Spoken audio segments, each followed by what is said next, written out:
Okay, let's get started on today's menu. We have binary search trees, chapter 10, getting towards the end of this book, I believe, as well.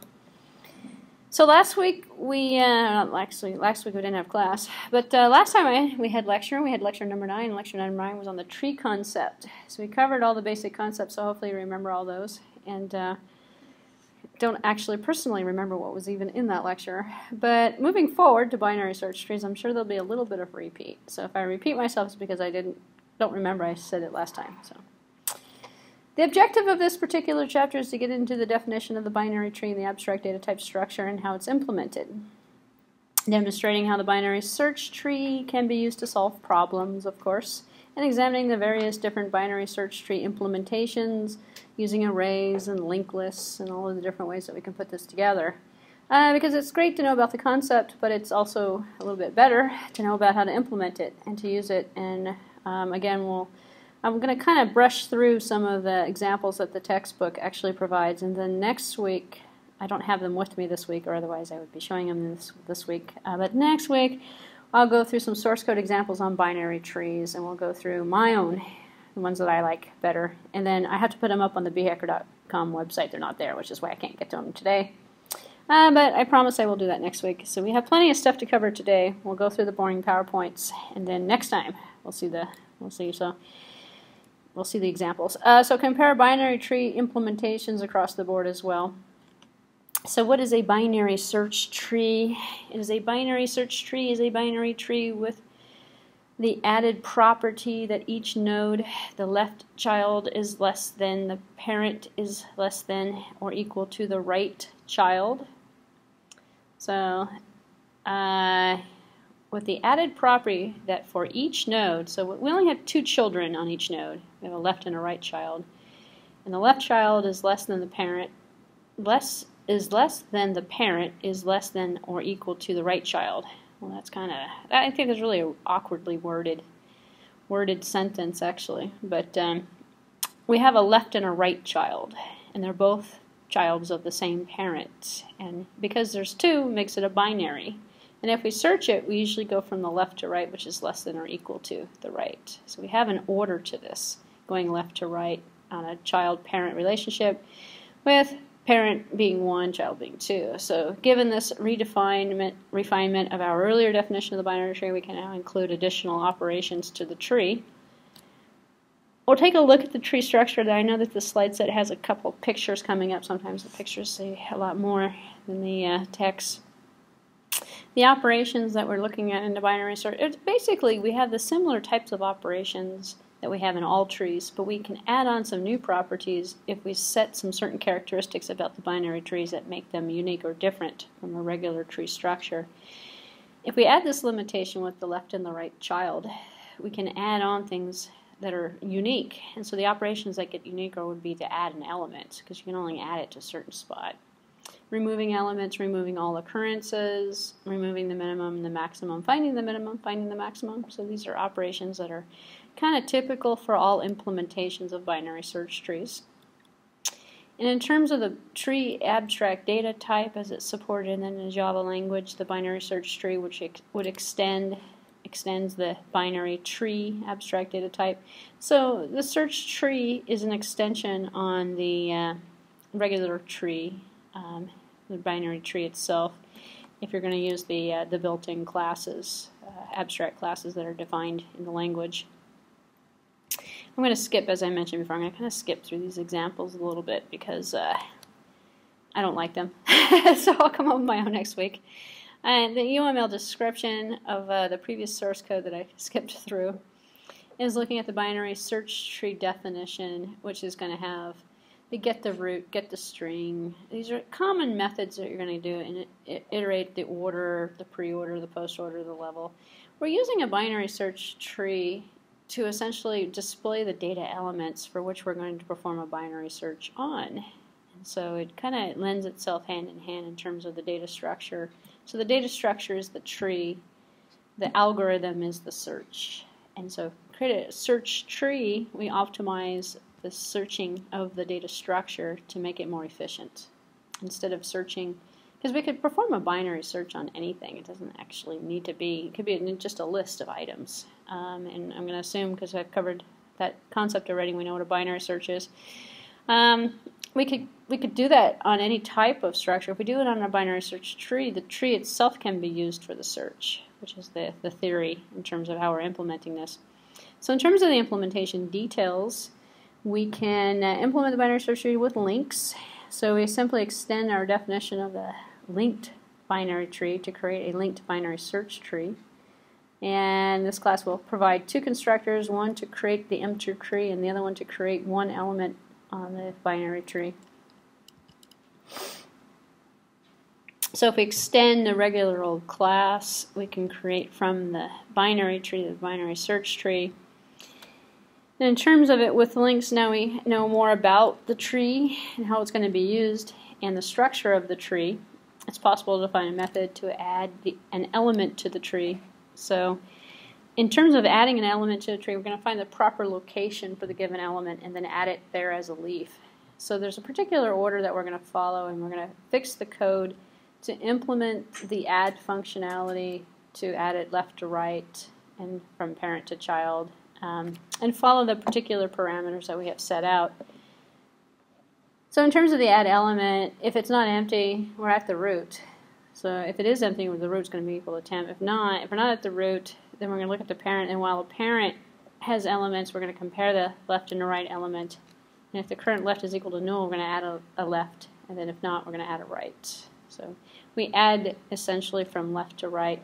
So this would be the left part, checking first to see if current dot left, if the left element is null, then the current left is going to be equal to the temp, and the temp actually turns into the new node that we're adding to this tree, and then added is true. Else, if the current is going to be the current left, and then else, if current right is null, then we add to the right. If not, we're going to descend down the tree. We increase the count to say we've got added another item. Now we have 3 items instead of 2 items or something. So adding an element to the search tree would start out like this. If we added 5, 5 is, we have an empty tree, let's say, for example, and we add 7, 7 comes in, add 3, 3 comes in. So we're going, in this particular case, we're adding right to left. So we're adding the elements in the binary search to 4 would end up over here, and then we would add 4, and then we go next, the next. And we basically pick the order that we're going to add to pick, that's going to mimic the way that we're going to traverse it. There's nothing that says you have to add it in this order. You could actually add it in the opposite order, and then you fix the algorithm or your technique for reading it in the opposite order. So the order in which we're adding is dependent upon how we're searching it, or how we're going to manipulate the data. And that's kind of the case in all data structures in general, even a stack and a queue, if you think about it. You define a stack to always add to the top. You know, you're always going to remove from the top, you know, and the only difference between a stack and a queue is the fact that the queue you're adding to the top and you're removing from the bottom. So the way that you're manipulating this data structure, to call it a structure, the stack and the queue could actually look the same. I mean, but the methods that you're using to manipulate the data is where your difference is coming in. Same thing with a tree. So if we have a binary tree versus a binary search tree versus a tree in general, it's only defined by the methods that we're using. So people sometimes get confused over the terminology, and they think, you know, oh, binary tree, not that much different from a tree. It's just a special kind of tree. You know, search tree is just nothing more than adding a few methods to search the thing, you know, to make it so it's movable and you can actually apply an algorithm to it. All in all, it's really the same concept over and over again. So to remove an element, so we were looking at the previous slide how to add an element to the, and we're just basically fixing the order in which we're adding here, right to left. When we remove an item, we can remove elements in the binary tree. It's going to require finding the element to be removed, which means we have to traverse the tree to find it, to remove the element. If that element is not a leaf, then replace it with its in-order successor. So if it's you know, we have a special case for that. And then return the removed element. You know, remove the element, return it. Take it off the tree. So the remove element method, we're going to look at in a few minutes, is going to implement, it's going to make use of the private replacement method to find the proper element to replace the non-leaf element that is removed. It's going to need to find the proper spot. So this particular sample code, and if you like this, you can actually go to the textbook website and download it and load it in and work with it. It's actually not too bad. I just don't like using the built-in classes, the built-in abstract classes. So we're going to implement the remove element, and we're going to say, well, the result, t result for the element, t is the target node. If it equals 0, if it equals null, so if we're empty, we're at the root. If not, we're going to compare the argument from the root to the target element and say, are we at the root? Well, the result would equal a root element if it did equal. If not, we're going to, the root is going to be replaced by the root. Otherwise, we're going to move down the tree. So else, we go to the current and we go to the parent from the root. And then we set, we basically do another comparison and say, well, is this the one we're looking for? No. And then we're going to go down another step. We keep going down each level, and then after we get past the parent, we actually have to look left and right to find both nodes and then follow both. And so we set the order that we're going to do it, and we have parent left here, parent right, we have parent. That's going to be as many steps as it takes, and this could actually be implemented in terms of a recursive method. So a recursive method that would basically take each level and check left to right or right to left, and then return itself back to the method again to go down a level or up a level. You could this particular example, starting at the top of the tree at the root and going downward, you could possibly be a little bit more difficult to do it, but you probably could do a bottom-up type recursive search as well. But a lot easier to start at the root in a lot of cases. This is the linked remove element, and here's a replacement to replace the element, because when we remove an element, we can replace it with another element, move the element up, take it away. I'm not going to go through this code, but let's look at the concept here. We're removing elements from the binary tree. This is the initial tree. So we have 10, 5, 15, and we have these guys down here. I've got a 3, 7, and a 13. Or if we remove the 3, 3 goes over here, we don't really have to move anything, because we're sitting here with the 3. If we remove the 5, this is when we have to replace this guy with this guy. So we don't actually have to replace unless we're replacing a parent, because we can't have a parent that doesn't have any children. So it makes it a little bit, for removing items on a tree, it makes it kind of a strategy in terms of not leaving a hole, because we have to have everything connected. But it's just sort of like removing an item in a linked list, if you think about it, which is how you're doing it if you're using pointers and you're implementing this with a linked list. You're just changing the pointer, and you have to replace. So removing 3 is not going to cause anything, but removing 5 here, well, we couldn't replace it with anything other than 7. So we would have to decide if we were going to remove this, and we actually had, if we were going to remove 7, or remove 5, and we had 3 and we had 7, we'd have to decide which one we're going to move up. We'd have to move one of them up. So that's when you have to come in, well, am I doing it left to right or right to left? And which one am I going to move up? And then depending upon that logic, it was which one, how am I going to read it? So in terms of removing the 10, here's the 10 here, and this is what would happen. Well, if we have 10 that we're going to remove, and we have 7, and we have 15, well, we'll just turn it upside down. We take 13, move it up to the 10 position. And we still have the same relationship going on. We just moved up 13. So the data relationship is 13 is still connected to 15. And now we have 7 that's kind of teeter-tottered on that as well. So the logic is kind of interesting in terms of the removing elements from the binary tree. So not quite as trivial as a regular old linked list structure. The tree adds a little bit of component to it because you have to keep the parent-child relationship intact. So you can also remove all occurrences of that, and that would be very similar as well to a linked list. So remove all occurrences of the method removes all of the elements that are in the tree. The methods use that remove element method, and it makes a distinction between the first call and the successive calls to the remove element method. Because at one point you're going to remove, 2, or you can remove 1. If you go start one end of the tree, or you could just wipe it all out in one shot. So here we're going to remove an element. We're going to try while the target element. We're going to remove elements while we're at the target. if we have it, then we're going to essentially go to the next item, remove that one, go to the next item, remove that one. In terms of a remove minimum operation, it's a little different than a remove all. So there's 3 cases for the location of the minimum element in the binary search tree. So if the root has no left child, then the root is the minimum element, and the right of the root becomes the new root. That's what we saw actually with that 10 or 15 that got moved up, and that other removal that we saw.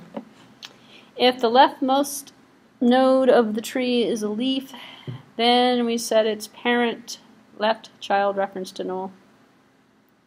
If the leftmost node is a tree, meaning it's not a leaf, we know that leaves don't have anything underneath it, they're not parents.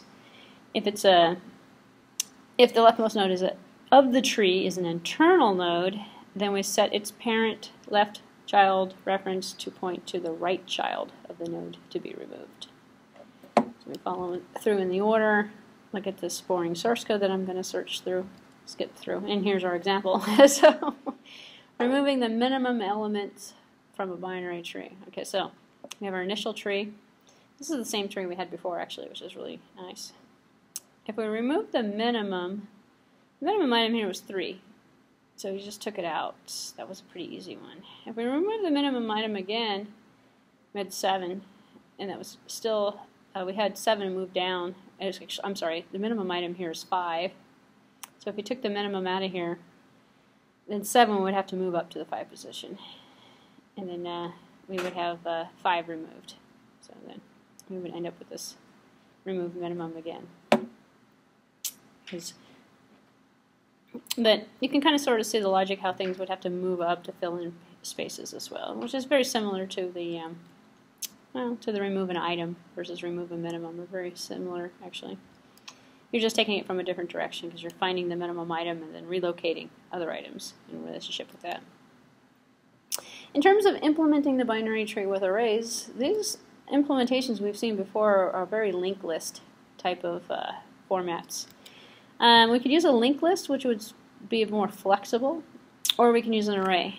And in terms of the array example, we have just done with the linked binary tree. We can extend our binary tree from Chapter 9 to create the array binary search tree. And if you remember from the last lecture from Chapter 9, we actually took the elements of a tree. It wasn't really, actually it may have been a binary tree actually. We flattened it out into an array. And we had a situation where we had holes in the array, we had empty spaces, and then we came up with another technique that filled in the holes and then made it all flat with links. There was an index on it that kept the branches in order. So we could take the whole thing, flatten it out, put it into an array structure. If we do that, we're going to be looking at something similar to this particular one where we've got the height and the maximum index.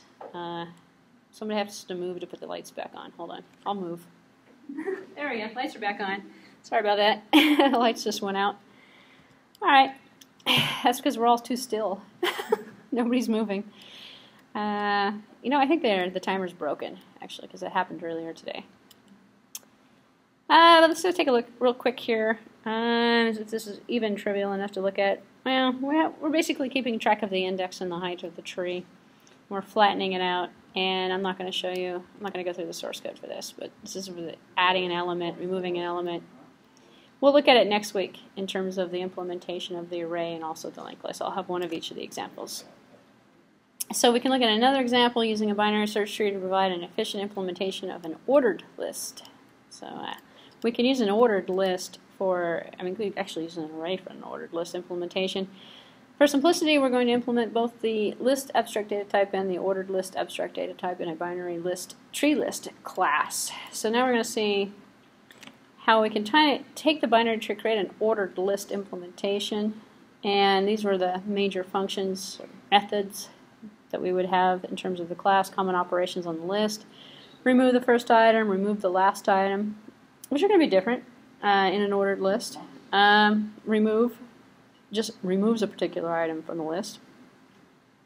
Removing the first, removing the rear, finding out if there's a particular item in the list. Does it contain something? Is it empty? Coming up with the size of the list.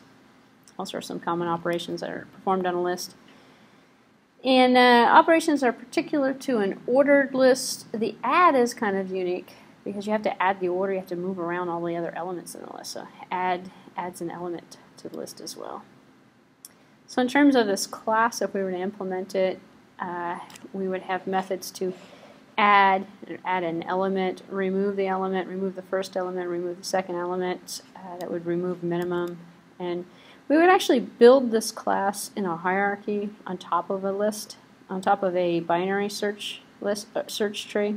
We would build a something that we maybe call it an ordered search, search or something of that nature to be put on this, because the items, the remove minimum, the remove maximum, all those operations are going to be pretty much the same as the order of the list that we're concerned with. So we would have to keep some sort of an index or something to organize. I'm not going to go through that, to organize it. In terms of the analysis of the algorithms and the data structure itself in terms of how it's being used, we can look at the efficiency. So the analysis of the linked list and the binary search tree in comparison in terms of the implementation. If we look at this, we're looking at probably a linked list versus a binary search tree list. It appears to be both the add and remove operations may cause the tree to become unbalanced, as this note on this part here. So the analysis kind of gives us a little better, better looking organization in terms of the binary search tree. It's looking a little bit better in terms of its implementation for efficiency. So we talked about balanced and balanced trees and the concept of what makes a tree balanced in the first part of this lecture from last week. In terms of balanced binary search trees, our balance assumption is important, or should be important, because that's giving us the structure of the tree. So why is our balance assumption so important? We can't have an unbalanced tree because it affects the order, if we're looking at the order of the tree. So let's look at what happens if we insert the following numbers in order without rebalancing the tree. So take a look at balance for a second here. So we have 3, 5, 9, 12, 18, and 20. 3, 5, 9, 12, 18, and 20. So the degenerate binary tree it's the degenerate, it's just all added, they're all linked together. This actually kind of looks like a linked list versus a tree. And all of the numbers are linked. In terms of our degenerate binary trees, the resulting tree is called a degenerate binary tree because it's not balanced. It's actually a list. So the tree trees are far less efficient than the balanced search trees, as opposed to, if we compare this to, that's not quite as efficient. It's where we're getting back, we're making the tree into what would be called a linked list, actually. Well, it's in a tree structure kind of format, but it's really a list, not really a tree. So balancing the tree adds more efficiency to it, to the traversing of it. So there are many different approaches to balancing the tree. One method is a brute force balance technique. So you write an in-order traversal to a file, and you use a recursive binary search of the file to rebuild the tree. Another better solution to this involves an algorithm such as the red-black trees and the AVL trees that persistently maintain the balance of the tree. So their design of those particular tree structures are made to maintain the balance, or in terms of that. Most of the algorithms make use of rotations to balance the tree. How else are you going to balance it if you don't rotate items around? So let's examine each of the possible rotations.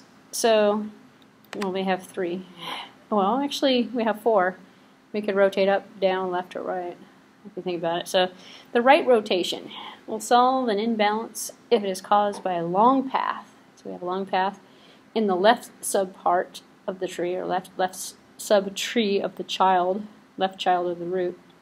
So we rotate to the right, and we make the left part shorter, but we make the right side longer, and now both of them are balanced, hopefully. So we make the left child element of the root the new root element. Then we make the former root element of the right element of the new tree, of the new root. Make the right child of what was the left child of the former root, the new left child of the former root. Here's a picture. As I was going to say, in this particular slide set, the pictures are a lot more descriptive than the convoluted descriptions. Unbalanced tree and a balanced tree after a right rotation. So we have the initial, here's the initial tree. We can see it's left heavy. We want to balance it to the right. So we take and we move step number A, we look at 7. We've moved 7 down, we've moved 13 up. Well, we've moved 7. Excuse me, we've moved 7 up because we're balancing to the right.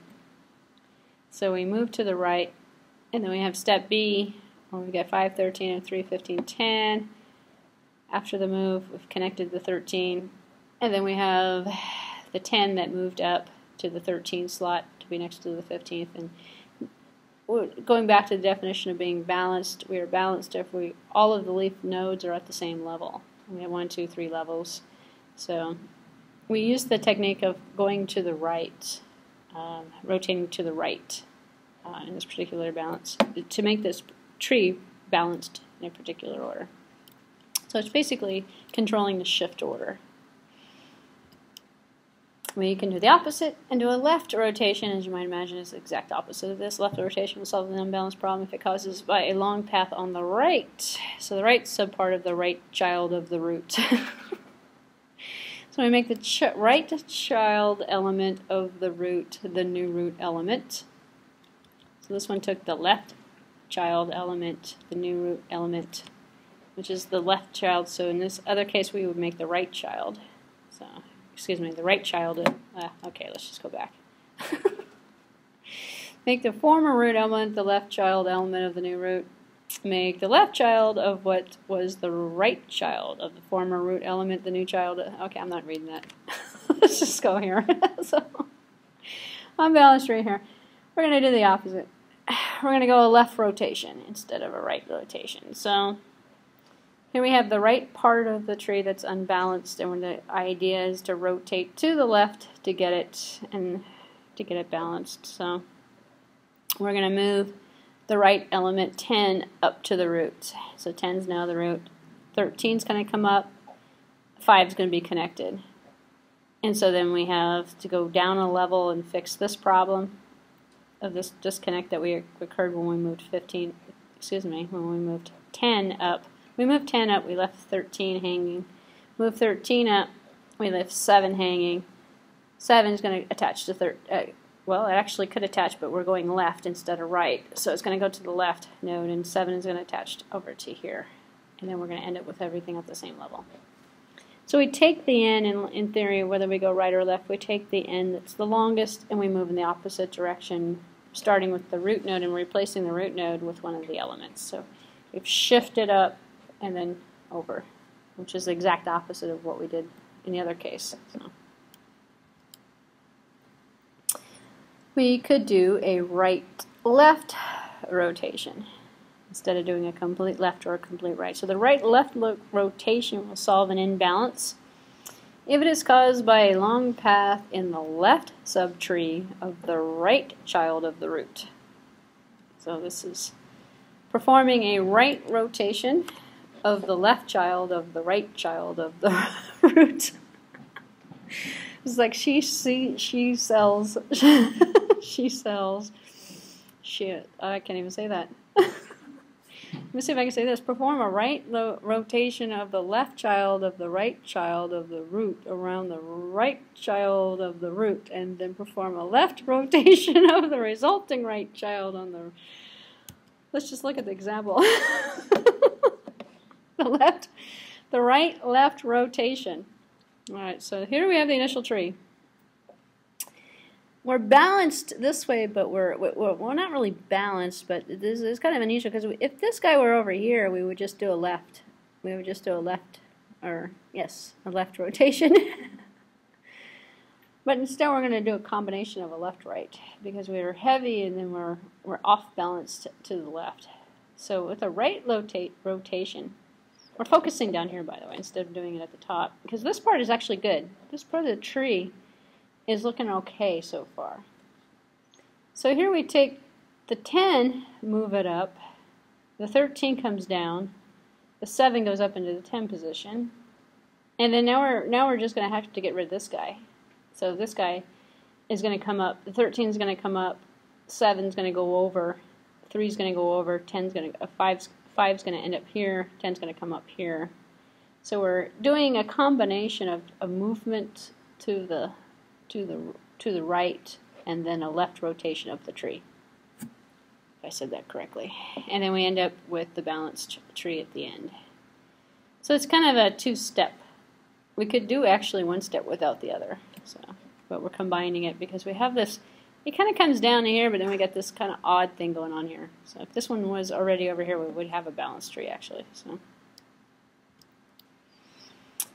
we can do the same thing in the reverse order. I'm not going to bother with this. Let's just look at it. So that was a right.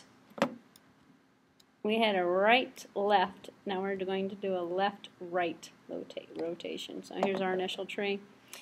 This guy was over here before, and this guy was over here, which is the exact opposite. So the front of the tree, we're focusing on moving. We're trying to move this up a level. So we end up with a 7 instead of a 5 over here, and the 5 gets moved over. So the 7 comes up, 5 gets rotated this way, and we move the 10 up. So we have the 10, the 7, and the 5. So this guy comes down, and we have this 3 still dangling. And then the 3 is going to end up getting moved up when we take the 7 here and move him up. So when he goes up this way, the 7 is going to come up, the 5 is going to come down. The 5 will remain, and then the 3 comes up. So it just on a circular rotation to the right to the left rotation. Leaving, well, this moved over as well. So anyway, if you follow it, you'll do a better job than I just did describing it. So, AVL trees, and you know what? I'm not going to have you do this on an exam. So you'll be happy to know the exam will probably be multiple choice is what I'm going to give you on this. But I'm not going to have you, because that would be sadistic, I think, to give you this tree and do a left. Right? I mean, what sense would that be? I mean, unless you're going to implement it in a source code example, then you would have to figure out the knowledge. And most people would actually just kind of map it out, actually draw it out and map it out, and figure out how they're going to do the rotation, and then figure out the order that you're going to do it in, and just run through the algorithm, and then implement it, and then leave it alone and never touch it again. And then use the same algorithm technique for every time you're adding and removing elements or rotating elements or trying to balance the tree. So an AVL tree, another variation of the tree, keeps track of the difference in the height between the right and the left subtrees for each node. So we're going to keep track of, instead of creating an unbalanced tree and having to balance it, we're going to prevent it by keeping track of it. The difference is called the balance factor. So if the balance factor of any node is less than or minus 1 or greater than 1, then the subtree needs to be rebalanced. So we build it balanced by checking the balanced factor while we're adding nodes to the tree. The balance factor of any node can only be changed through either an insertion or a deletion of the node. So if the balance factor of the node is -2, this means that the left subtree has a path that is too long, because it's negative. And then if it's -1, if the balance factor of the left child is -1, that means that the long path of the left subtree, the long path is the left subtree of the left child. So in this case, a simple right rotation of the left child around the original node will solve the imbalance. Let's take a look. Not quite as convoluted as the last one, though. A right rotation of an AVL tree, and keeping in mind the AVL is just keeping track of the balance factor. So it's making this an AVL versus another type of tree, versus, so 0, 0, 0, -1. Well, we have -1 up here, so we have to figure out, okay, so if we add a new node to it, we switch, now the tree becomes unbalanced. So the initial tree, after an insertion, we have to rotate it. We balance it, essentially. So we have 0 up here. What we want is 0. If we have -1 or -2, we're working in terms of a rotation that might have to occur. So the right rotation moves this guy up, this guy over, this guy, well, moves it rotates it up this way. So it's coming up this way in terms of a circular rotation. And then we have our right rotation, after the right rotation. So if the balance factor of the tree is +2, we're going to go the opposite direction. This means the right subtree of the path is too long instead. This is the left subtree because it was -2. -2 is telling us that this is too long. +2 is going to tell us that this is too long. If the balance factor is if the balance factor of the right tree is +1, this means that the long path of the right tree of the right child, in this case, simple left rotation of the right around the original node will solve the imbalance. So here's our right-left rotation, our initial tree, and make this a little bigger here. I'll just go this way.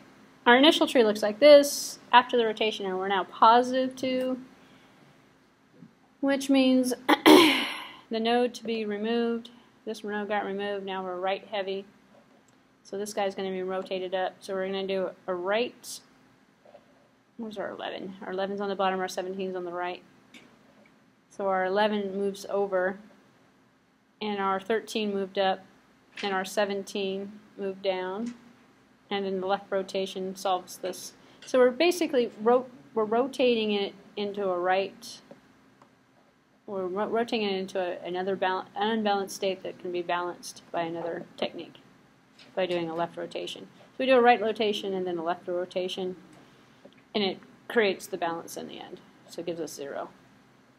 Here's what we want is a 0 at the root, which means we're balanced. And this is calculated by the AVL characteristic. And it's a separate piece of information. If you're going to implement this, it's going to be a separate counter, I call it, the factor counter, that's going to be sitting there that's going to keep track of the balance of the tree. So at any one moment, we know if the tree is balanced or not balanced, and we can always balance it. So after insertions, after removal, we call this other method that says balance, or something, however we describe it. So if the balance factor is -2, that means the left tree has a path that is too long, and the balance factor is +1. This means that the long path of the right subpart of the left tree exists. In this case, the left double rotation will solve the imbalance. So we're not gonna go through that example. So the red-black tree. It's kind of like a checkers board. The red-black. Red-black tree provides another alternative implementation of balanced binary trees, just like the AVL. The goal of these different variations is to not create an unbalanced tree. It's to prevent the unbalance from happening by doing a special type of thing, such as keeping a counter or keeping information. Red-black is a balanced binary tree where each node stores color. So usually implemented as a Boolean, an on or an off. Is it colored? Is it not colored? So it could be like the black-white tree. And textbooks actually call it red-black for some reason. Actually, it reminds me of checkers for some reason, because of red-black checkers. So the following rules govern the color of the nodes. The root is black, and all children of the red nodes are black. All children of a red node are black. Every path from a root to a leaf contains the same number of black nodes. So we control the blacks. And here's our valid red-black trees. And we don't actually see red or black. What we see is lighter or darker color. And hopefully, yeah, actually you can see that. You can sort of see that. Where we have the blacks are the root nodes. And then we have the red, the black, the red. So these are valid trees. So insertions and deletions into red-black trees causes rotations. So the color of the new element is set to red. So when we insert, we basically create a red node. Once the new element has been inserted, the tree is rebalanced or balanced by recoloring as needed to maintain the properties of the red-black tree. So basically we come up with the scheme that we're going to use, decide what we're going to start out with. We're going to make the root red, make the root black, and then follow the same pattern on every insertion. And the method that you use, and going back to this just as a side comment, you don't have to use red-black, you can use white, black. You could use white, no color, on or off. And the order in which you set it doesn't really matter either. So you can have them all on one level. You can have them, you know, you're using a bit switch, an on or an off, a valid or an invalid, to keep track, you know, versus a numbering system. So the process is iterative, begins at the point of the insertion and working up the tree towards the root. So the process terminates when you reach the root and the parent or the current element is black. So in terms of the insertion, in each one of the insertions, the rebalancing process occurs. So we'll focus on the color of the sibling of the parent of the current node. So we're looking at the siblings because the parent should be correct. Two possibilities for the current node. The parent could be a left or a right child, and the color of the node is considered to be black. So in the case where the parent of the current node is the right child, and there are two cases, the parent sibling dot color is going to be equal to red, or the parent sibling dot color is equal to black. If the parent sibling color is red, then the processing steps are going to be different than if they're going to be black in terms of the algorithm that we're going to implement. Set the color of the current parents to black. Set the color of the parent shifting sibling, left shift sibling to black. Set the color of the current grandparents to red. So we're rotating the colors if you haven't gotten it so far. And set the current point of the grandparent of grandparent of current. Here we go. Red balance after red black tree after an insertion. So the initial tree has a 7. Let's call it black with 2 reds. After the insertion, current node is 8. After the insertion, so now we're changing the color after the rebalance, recoloring the tree to make the current 7. So we can basically rotate the colors instead of rotating the nodes to keep it balanced. So we can tell how the tree structure is supposed to be read and read it by color for the balance. So in the insertion, if the parent left sibling color is black, which is different than if the left sibling color is red, then we must check to see if the current is the left or the right child of the parent. And if the current is the left child, this is where the current is the inserted mode, then we must set it equal to the current dot parent and then rotate the current dot left to the current dot right to the right. And then we're going to continue doing it until the right child begins with basically tell the current where a right child. Let me just go to the example. There we go. This is a tongue twister. The way the way this lecture is written, it's not my favorite. So essentially we're going to rotate in the opposite order as we did with the red, but now we're going to apply it to black contrast. So we set the current parent to black, which we're always going to use black for the parent, and then we set the right sibling to black and the grandparent to red, and then we set the grandparent to the current. Got through it. Adding the current is 5, and we're going to switch the color so the current is 7 to red, so we can balance it with a red, with these 2 reds with the blacks as after the balancing of the recoloring. And again, I'm not going to give you colored trees, red, black trees, and have you balance. I don't seriously think I could do it.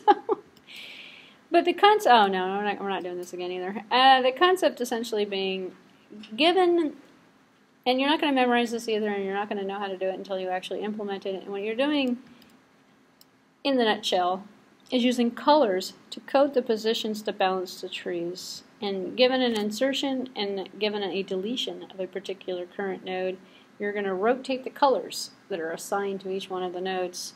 And it's not really going to be colored. It's going to be like a bit that you're setting, an on or an off bit. That's going to set the pattern to give you the balance of the tree without actually having to balance the tree. So it's a rotation of the colors instead of a rotation of the nodes. Or, in the case of the AVL, looking at the numbers in terms of calculating a root, a root value. So. And for purposes of simplicity, I'm going to skip through this. Because this is basically going to go from the insertion to the removal. of the node. And you know what I'll do if I remember? I think I will remember, actually. I'll put together an AVL example, and I'll put together a red-black example for you in Java, and we'll look at that next week. That I don't believe I have a current. I know that I have a binary search example, but I think it would be more effective to look at it, actually, and to see, and maybe I'll look around and see what I have. I probably will do it with classes, or have a implement like several classes in one main or something like that, and compare the trees. I think it might be interesting. All right, this is going to be, and I'm going to kind of skip through this. This is going to be the removal, and then removal of the other direction. And you can definitely download this and go through it on your own if you want. So let's look at the collections API for Java, the easy way out, not having to implement it ourselves. So it provides two implementations of the balanced binary search trees. We have the tree set and the tree map. And it's implemented from the collections package. So you import collections. And inside of collections, we create instances of these objects. And there's going to be a tree set and a tree map. And I believe I've actually shown you this already in the Java course. However, I'll also show this to you next week again if we're going to use the API. So in order to understand the differences between the two, we must first discuss the differences between the set and the map. So let's take a look at sets and maps as an example. So in terms of the terminology and how it's implemented, all of the collections that we've been discussed, all of the collections that we have discussed so far would be considered sets. They're sets of numbers. They're not necessarily ordered. They could be unordered. A set is a collection where all of the data associated with an object is stored in a collection and is the set grouping. A map is a collection where keys are referenced for an object that are stored in the collection, but the remaining data is stored separately. So a map is a key value association, where a set is a collection. Well, they're both collections. A set is a grouping. We call it a grouping.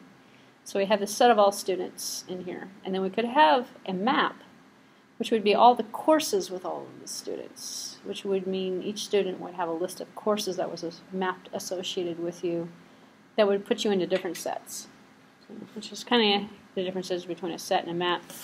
Maps are useful because they allow us to manipulate keys within a collection rather than the entire object. So we can find things by key in a map, key value association. Allows collections to be smaller, more efficient, easier to manage. And it also allows for the same object to be part of multiple collections and have keys in each one of the collections. So we have the group of students in this class, we have a group of students in another class, and another class, and another class. And your keys, if you were sitting in a map, your keys would give you a class list. For each one of the class, for each one of the groups that you belong to, we could find you easier by saying, well, what class are they in? Both of them, the tree set and the tree map classes, are red-black tree implementations of the balanced search tree. So I skipped through most of this, is why we're ending kind of early, because I did not cover it. And I hadn't looked at this lecture in a very long time, so it's in the future I think I will come up with a different one and won't use this one again because I don't really like the way the wording is. It doesn't make very much sense. So what I'm going to do for you next week is actually go through this one more time and go through it with source code examples from Java. So any preliminary questions? I know nobody in this room got any of this information today, but maybe the binary search concept or the tree concept maybe. But all of the different balancing and the unbalancing, I believe, is it's a bit wordy to give it a better adjustment. But so we'll try this again next week, and what we're going to try next week is the examples. So, any questions about anything? We only have like 3 weeks left of this course. Anything? No concerns? So next class we cover like again this, and in one class we do the exam review. Yes, we're going to have. Actually, let me look at my calendar real quick here. Yep, we have 3 left. We have next week, which is going to be the 23rd. We're going to finish up with some source code examples of binary trees. Actually, we have 1, 2, 3. We have the 30th. I'm not quite sure what we're going to do on the 30th. Good question. I'm going backwards. Let's see. The exam is actually on the 14th, so we have the 7th as well. So we have the 30th and the 7th. The 7th will be the final exam review. So that will be dedicated to that. So I have one option. Do you have any suggestions? I have one day, one class meeting that is empty. I could possibly add a topic in there. Because binary search trees is the last topic for this course. I could pick another topic we haven't covered yet. Oh, no, we have not covered. Actually, we've covered everything. We could do C++ that day instead of Java. We could do... Let me think about that one. I'll have some time. I'll think about that one. Maybe we'll do the assignments, and if we have some questions, we can discuss that. Yes. Actually, we can do that next time as well. Next time, bring in your assignment questions, and we'll go over any questions you might have with the assignments. And I'll go over the assignments as well next time. Okay, good. Thank you. Short.